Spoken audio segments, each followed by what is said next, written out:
ಮತಗಳನ್ನು ಅರ್ಥೈಸಿಕೊಳ್ಳೋದಕ್ಕೆ ಯತ್ನಿಸಲಾಗಿದೆ. ಈ ಸಮೀಕ್ಷೆಯಲ್ಲಿ ಏರಿಳಿತದ ಪ್ರಮಾಣ ಇಲ್ಲೂ ಕೂಡ 3%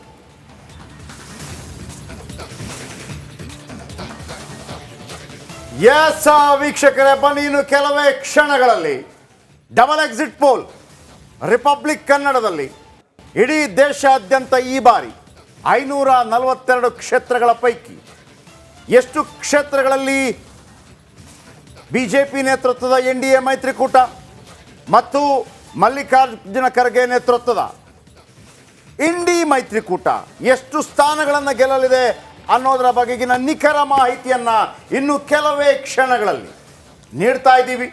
ಆ ಮೂಲಕ ಅದರ ಜೊತೆಗೆ ಕರ್ನಾಟಕದ 28 ಲೋಕಸಭಾ ಕ್ಷೇತ್ರಗಳ ಪೈಕಿ ಈ ಬಾರಿ ಕಾಂಗ್ರೆಸ್ ಮತ್ತು ಬಿಜೆಪಿ JDS ಮೈತ್ರಿಕೂಟ ಎಷ್ಟು ಸ್ಥಾನಗಳನ್ನು ಪಡೆದುಕೊಳ್ಳಲಿದೆ ಅನ್ನೋದನ್ನು ನಿಖರವಾಗಿ ನಾವು ಮೊದಲೇ ಹೇಳಿದ್ವಿ.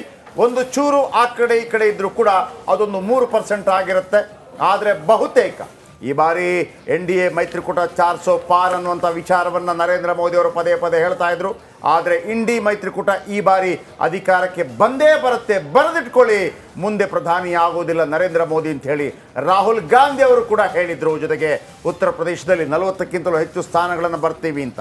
ಯಾಕೆಂತಂದರೆ 80 ಸ್ಥಾನಗಳಿರುವಂತಹ ಉತ್ತರ ಪ್ರದೇಶದಲ್ಲಿ ಅತಿ ಹೆಚ್ಚು ಸ್ಥಾನಗಳನ್ನು ಗಳಿಸಿದರೆ ಏನೆಲ್ಲ ಬದಲಾವಣೆಗಳಾಗತ್ತೆ ಅನ್ನೋದು ನಿಮ್ಗೆ ಗೊತ್ತಿದೆ.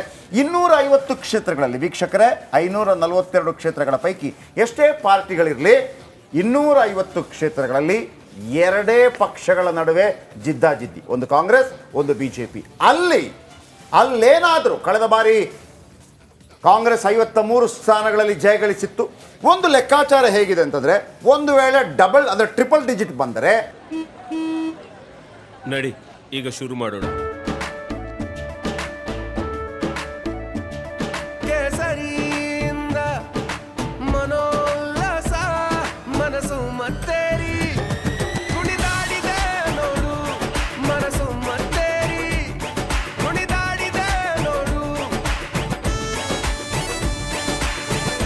ಕ್ಷಣ ಕ್ಷಣವೂ ಆಚರಿಸಿ ಕೇಸರಿ ಹಬ್ಬ.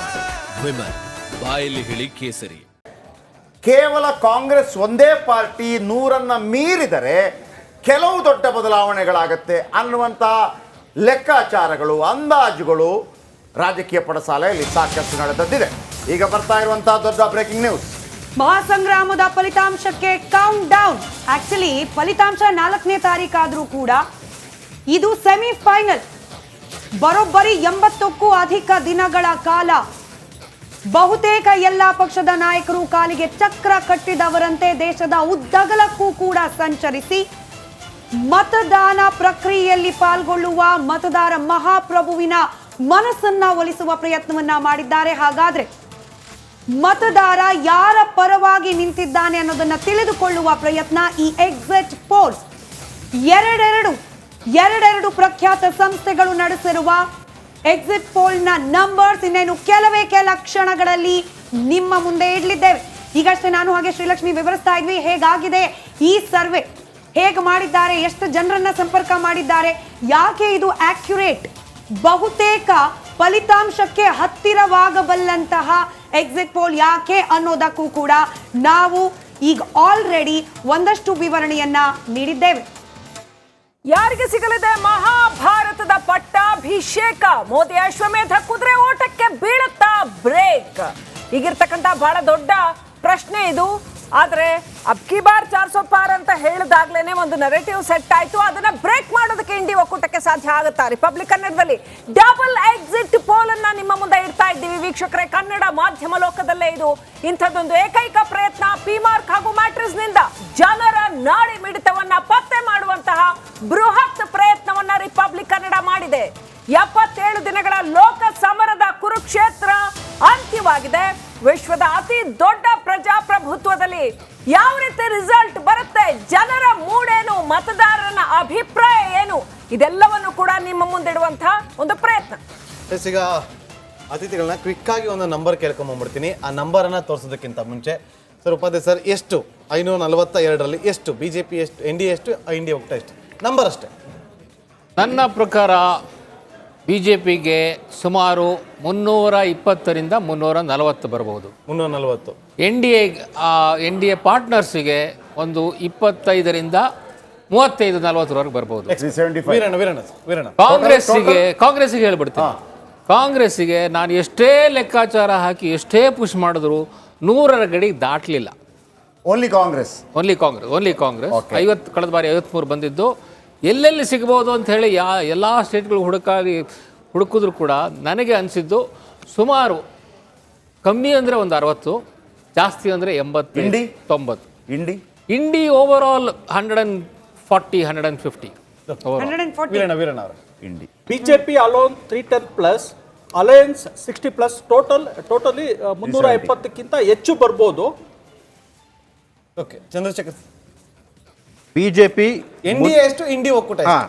BJP 360, NDA 402, Congress 48. ದಾಟ್ಸ್ಲೇಬೇಕು ಅಂತ ಹೇಳ್ತಿರೋದು ಅಥವಾ ಪ್ರಾಕ್ಟಿಕಲ್ ಬರ್ತಿಟ್ಕೊಂಬಿಡಿ, ಅದಕ್ಕೆ ಹೇಳ್ತಿರೋದು. ಕಾಂಗ್ರೆಸ್ ನೋಡಿ, 48 ಅತಿ ಕನಿಷ್ಠ ಅಂತ ಹೇಳಿದ್ರೆ ಎಲ್ಲ ವಿರೋಧ ಆಯ್ತು ಬಿಜೆಪಿಗೆ ಅಂತ ಹೇಳಿದ್ರು. ಬಿಜೆಪಿ ಕನಿಷ್ಠ 341, NDA ಕನಿಷ್ಠ 383. ಓಕೆ, ಇಟ್ನಾಳ್ ಅವರೇ. ಬಿಜೆಪಿ ಮಾತ್ರ 250 to 260. NDA ಆಕ್ಚುಲಿ NDA ಮತ್ತು NDA ಮೈತ್ರಿಕೂಟ ಇದಾವಲ್ಲ, ದೀಸ್ ಆರ್ ವೆರಿ ಫ್ಲೂಯಿಡ್. ಚುನಾವಣಾ ನಂತರ ಮತ್ತೆ ಬದಲಾಗ್ಬೋದು, ಅವ್ರು ಈ ಕಡೆ ಕೆಲವು ಪಕ್ಷ ಆಚೆ ಹೋಗ್ಬೋದು. ಎನಿವೇಸ್ 300 ಕ್ರಾಸ್ ಮಾಡ್ಬೋದು NDA. ಅನಿಲ್ ಅವರೇ 232 ಒಳಗಡೆನೆ NDA ಮೈತ್ರಿಕೂಟ ಬರುತ್ತೆ ಅಂತ ಹೇಳ್ತಾರೆ. 230 ಇಂದ ಒಳಗಡೆ, 32 ಇಂದ ಒಳಗಡೆ, 232 ಮೈನಸ್. ಆಮೇಲೆ NDA ಮೈತ್ರಿಕೂಟ 292+. ಓಕೆ, ಹಾಗಿದ್ರೆ ಬನ್ನಿ ನ್ಯಾಷನಲ್ ರಾಷ್ಟ್ರೀಯ ಮಟ್ಟದಲ್ಲಿ ಈಗ ಚುನಾವಣೋತ್ತರ ಸಮೀಕ್ಷೆಯಲ್ಲಿ ಎಕ್ಸಿಟ್ ಪೋಲ್ನಲ್ಲಿ ನಂಬರ್ ನಿಮ್ಮ ಮುಂದೆ. ಮ್ಯಾಟ್ರಿಜ್ ಸಮೀಕ್ಷೆ ಎರಡಿದೆ, ಮ್ಯಾಟ್ರಿಜ್ ಮತ್ತು ಪಿಮಾರ್ಕ್. ಮೊದಲು ಮ್ಯಾಟ್ರಿಜ್. ಓಕೆ, 543 ಕ್ಷೇತ್ರಗಳ ಪೈಕಿ ಬಿಜೆಪಿ 319, NDA ಮೈತ್ರಿಕೂಟಕ್ಕೆ ಸಿಕ್ತು 368 ಸ್ಥಾನಗಳು. ಕಾಂಗ್ರೆಸ್ 125 ಸ್ಥಾನಗಳು ಗೆಲ್ಲುವ ಸಾಧ್ಯತೆ ಇದೆ. ಸ್ಮಿತಾ ಅವರೇ ಈಗ ಹೇಳಿದ್ರಲ್ಲಿ ಯಾರಾದರೂ ಹತ್ರಕ್ಕೆ ಬಂದಿದ್ದಾರಾ? ಶ್ರೀನಾಥ್ ಅವರು ಹೇಳಿದಾಗೆ ನಿಖರವಾದಂತ ಮಾಹಿತಿ ಯಾರಾದರೂ ಕೊಟ್ಟಿದ್ದಾರಾ ಅಂತ ಹೇಳಿ. ವೀರಣ್ಣ ಅವ್ರು ಸ್ವಲ್ಪ ಹತ್ರ ಹೇಳಿದ್ರು 370 ಅಂತ ಹೇಳಿ, 368 ಅಂತ ಹೇಳಿ ತೋರಿಸ್ತಾ ಇದೆ ಸದ್ಯಕ್ಕೆ ಲಭ್ಯವಾಗ್ತಿರೋದು. ಸ್ಪ್ಲಿಟ್ ಮಾಡಿ ಕೂಡ ನಾವು ತೋರಿಸ್ತಾ ಹೋಗ್ತೀವಿ ಯಾವ್ಯಾವ ಝೋನ್ ವೈಸ್, ಹಾಗೆ ಯಾವ್ಯಾವ ರಾಜ್ಯದಲ್ಲಿ ಎಷ್ಟೆಷ್ಟನ್ನ ಗಳಿಸ್ತಾ ಇದೆ, ಎಷ್ಟೆಷ್ಟನ್ನ ಕಳ್ಕೊಳ್ತಾ ಇದೆ ಯಾವ್ಯಾವ ಪಕ್ಷಗಳು ಅಂತ ಹೇಳಿ. ಸದ್ಯಕ್ಕೆ ನಾವು ಆಚೆ ಇಟ್ಟಿರೋದು ಕೇವಲ ಒಂದು ಸಂಸ್ಥೆ ನಡೆಸಿರುವ ಸರ್ವೆಯ ಡೀಟೇಲ್ಸ್ ಅಷ್ಟೇ. ಇದು ಟ್ರೇಲರ್ ಅಷ್ಟೇ ನಾವು ತೋರಿಸಿರೋ, ಪಿಕ್ಚರ್ ಇನ್ನು ಬಹಳಷ್ಟು ಬಾಕಿ ಇದೆ. ಮ್ಯಾಟ್ರಿಜ್ ಸಂಸ್ಥೆ ನಡೆಸಿರುವಂತಹ ಸರ್ವೆ, ಪಿಮಾರ್ಕ್ ಸಂಸ್ಥೆ ನಡೆಸಿರುವ ಸರ್ವೆಯ ರಿಸಲ್ಟ್ ಅನ್ನ ಕೂಡ ನಾವು 359 NDA ಮೈತ್ರಿಕೂಟ, ಪಿಮಾರ್ಕ್ ಹೇಳುತ್ತೆ 359, NDA ಮೈತ್ರಿಕೂಟ 154, ಇತರರು 30.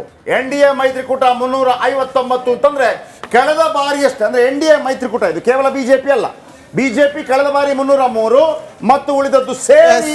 ಈಗ ಲೋಕ ಚುನಾವಣೆಯ ಬಲ ಎಕ್ಸಿಟ್ ಪೋಲ್ ಏನ್ ಹೇಳ್ತಾ ಇದೆ, ಪಿಮಾರ್ಕ್ ನಡೆಸಿದಂತ ಸರ್ವೆ ಪ್ರಕಾರ NDA 359, NDA ಒಕ್ಕೂಟ 154, ಇತರರು 30. ಟೋಟಲ್ ಸೀಟ್ಸ್ ಅಲ್ಲಿ 243 ಒಟ್ಟು 543 ಪೈಕಿ 359. ಯಾರು ಹೇಳಿದ ಹತ್ರದಲ್ಲಿದೆ ನಂಬರ್? ಯಾರು ಹೇಳಿದ ಮೊದಲ ಸುತ್ತಿನ ವಿನ್ನರ್ ವೀರಣ್ಣ ಅವರು. ಬಟ್ ಇನ್ನ ಅದನ್ನ ಹೇಳಿದಾಗ ಎಕ್ಸಾಕ್ಟ್ ಅಲ್ಲ, ಎಕ್ಸಿಟ್ ಪೋಲ್ ವೀರಣ್ಣ ಹೇಳಿದ್ರು. ಚಂದ್ರಶೇಖರ್ ಸ್ವಲ್ಪ ಬೇಜಾರಾಯ್ತಾ? ಬೇಜಾರು ಮಾಡ್ಕೊಟ್ರು. 400+ ಹೇಳಿದ್ರಿ, ರಿಸಲ್ಟ್ ಬರುತ್ತೆ ಬಿಡಿ. ಜೆಪಿ ಸರ್ ಹೇಳಿದ್ರು ಒಪ್ಕೊಳ್ತೀರಾ? ಇಲ್ಲ, ಚಂದ್ರಶೇಖರ್ ಎಷ್ಟು ಕಾನ್ಫಿಡೆನ್ಸ್ ಇದ್ರು ಅಂತಂದ್ರೆ ನರೇಂದ್ರ ಮೋದಿ ಅವರು ಕೂಡ ಅದು 400 ಪಾರ್ ಅಂತ ನಾವು ಹೇಳಿದ್ದು ಅದೊಂದು ತಂತ್ರಗಾರಿಕೆ ಅಂತಂದ್ರೆ ನೋ ಮೋದಿ ಅಲ್ಲ, ನಾನು ಹೇಳ್ತೀನಿ ಕೇಳಿ.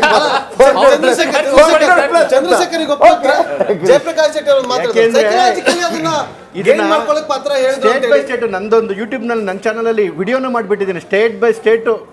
ಬಿಡಿ ಸರ್, ನೀವಿಲ್ಲಿ ಅತಿಥಿಯಾಗಿ ಬರೋದಕ್ಕಿಂತ ಮೊದಲು, ನಾವು ಪ್ರೋಮೋ ಹಾಕೋದಕ್ಕಿಂತ ಮೊದಲು ನೀವು ಪ್ರೋಮೋ ಇಲ್ಲ. ಆಕ್ಚುಲಿ ಈ ನಂಬರ್ ನ ಗಮನಿಸಿದ್ರೆ ಬಹುಶಃ ಇಟ್ನಾಳ್ ಸರ್ ಹಾಗೆ ಉಪಾಧ್ಯಾಯ ಸರ್ ತಾವಿಬ್ರು ಕೂಡ ವಿಶ್ಲೇಷಣೆ ಮಾಡಬಹುದು. 347 ಲಾಸ್ಟ್ ಟೈಮ್ ಎಲೆಕ್ಷನ್ ರಿಸಲ್ಟ್ ಬಂದಾಗ, ಬಟ್ ಈಗ ಜಾಸ್ತಿನೇ ಕಾಣಿಸ್ತಾ ಇದೆ. 353 ಲಾಸ್ಟ್ ಟೈಮ್ 353 NDAಗೆ, ಬಟ್ ಸ್ಟಿಲ್ ಇದು ಜಾಸ್ತಿ ಕಾಣಿಸ್ತಾ ಇದೆ. Same number. ಬಟ್ ಇದರಲ್ಲಿ ಸ್ಪ್ಲಿಟ್ ಬಿಜೆಪಿ ತೋರಿಸ್ತಲ್ಲ, ಬಹುಶಃ 310 315 ಇರ್ಬೋದು ಅಂತ ನಾನು ಅನ್ಕೊಂಡಿದ್ದೇನೆ. So it's more or less on the expected lines.